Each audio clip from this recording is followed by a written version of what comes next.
Hi, today I'm showing you how I created my Japanese-inspired garden.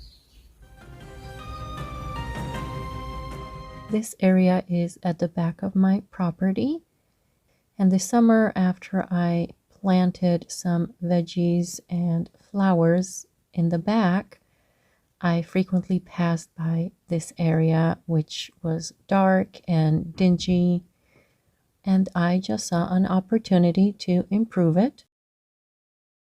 Because this area is mostly in the shade, I thought a maple tree would be a good fit, and this is where my inspiration started.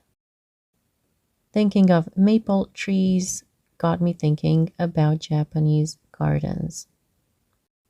Now, I came up with this idea in the middle of summer, and since I wasn't going to consistently be home to water this new area, I did not want to invest in a tree that potentially could die, but I did want to get started. So I looked at what I had, and I had this beautiful sedge that bulked up quite a bit.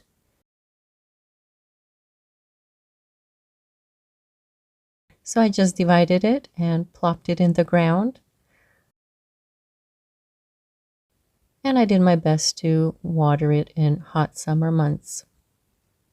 I was pleasantly surprised to see that most of these grasses had successfully rooted. And so the next phase was to actually clean up this area because it had a lot of concrete.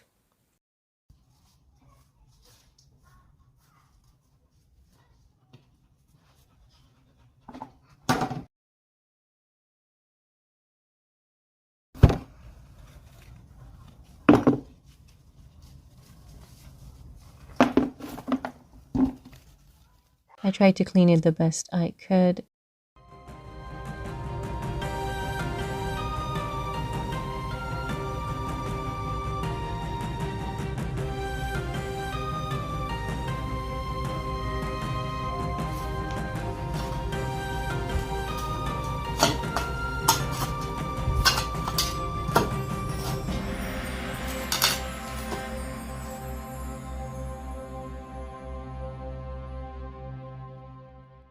As soon as the temperatures cooled, I chose my Acer tree and planted it.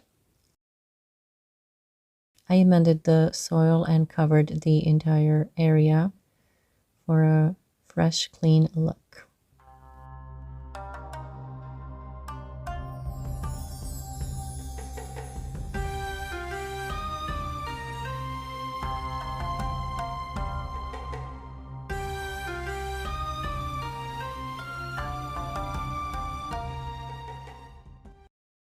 I was very satisfied with this step because it completely changed the area.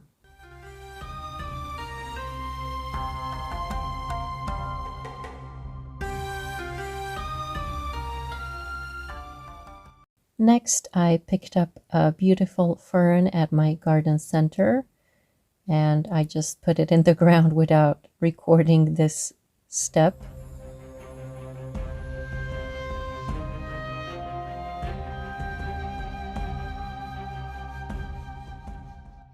Next, I got a hold of some lily of the valley plants. And since they like shade, I decided to give them a try here. They also tend to spread rapidly, so I use this plastic barrier to prevent them from spreading too much. Also, at this stage, I decided that my sedge looked too linear in this small rectangular space. So I decided to kind of curve them.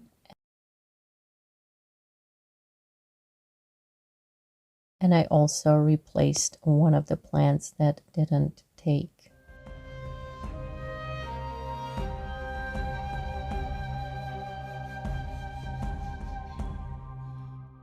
Next, I decided to move the compost out of the area that was mostly concrete that I couldn't remove.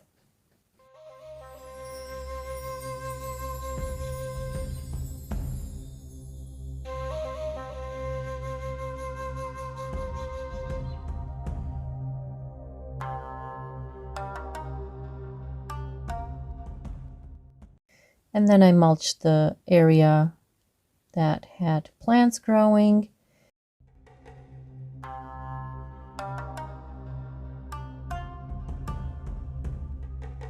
And I added this beautiful gray slate to the area where not much could grow.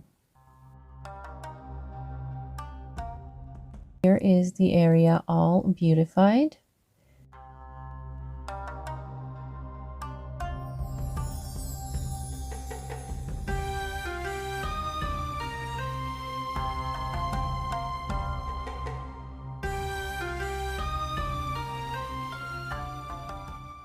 Originally, I did want to pick up a different color mulch, but I automatically picked up the one I normally get. So I'm not sure that it looks as pretty against the slate, but it will definitely do. Here you can see that my sedge is no longer linear, so it looks more natural. And I really like the overall look.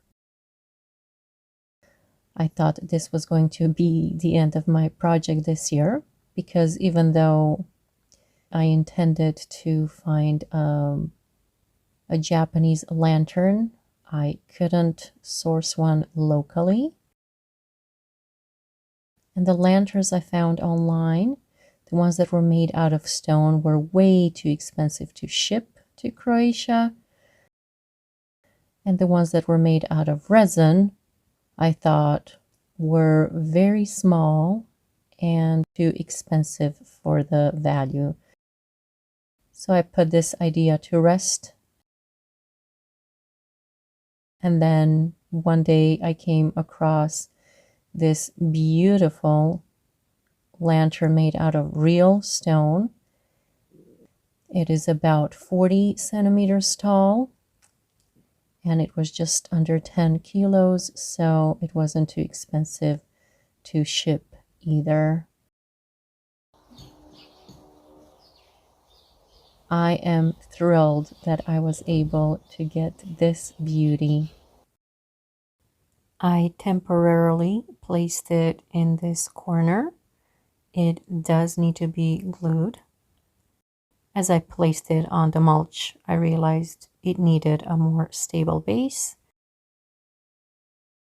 I found some leftover tile from another project and just covered it with mulch.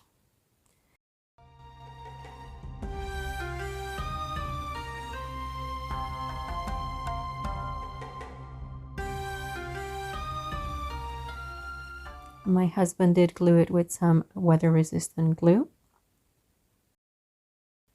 And just look at how pretty it looks.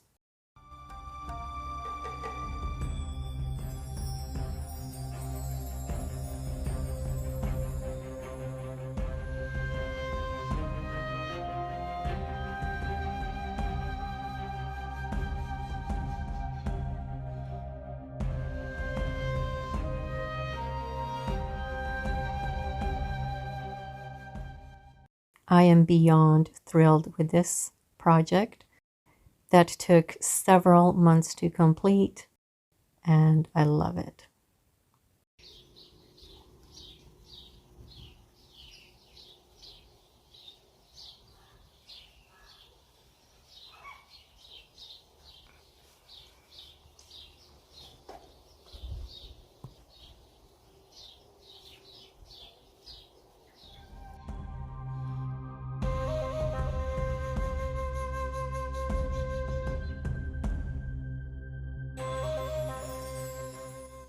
I appreciate you joining me in this project, and I look forward to seeing you in another one of my videos.